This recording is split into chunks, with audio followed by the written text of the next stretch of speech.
আগামী পর্বে যা দেখেছেন, রাকেশের অশরীর আত্মা দেখে মোটরসাইকেল মাটিতে পড়ে যায়। রাকিব মাটিতে লুটে পড়ে যাবার পর উনি কাঁদত না করে অশরীর আত্মার কাছে, তারপরও রাকিবকে মেরে ফেলে দেয়। ওখান থেকে সজীব পালিয়ে যাবার পর আরেকটি বন্ধুকে সতর্ক করে দেয়। বন্ধু জুয়েল বলল, চল, আমার কাছে একটি ভালো তান্ত্রিকের সন্ধান আছে। সজীব বলল, চল তাড়াতাড়ি, আমরা ওখানেই চলে যাব। এই বলে চলে গেল। এরপর দেখুন।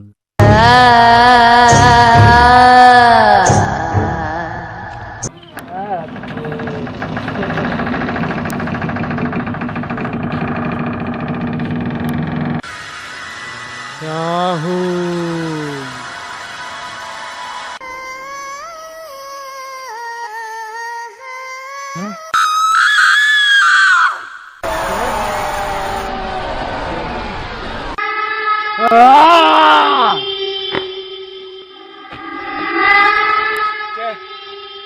এটা হতে পারে না।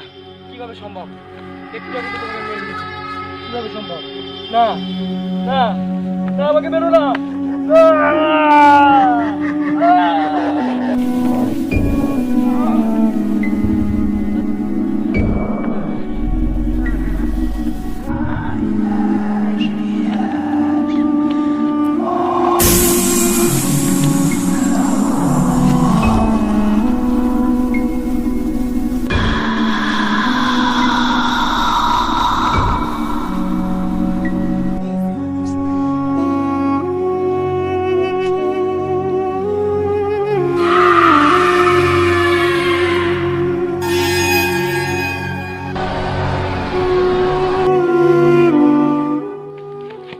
বাবা, বাবা বাঁচাও।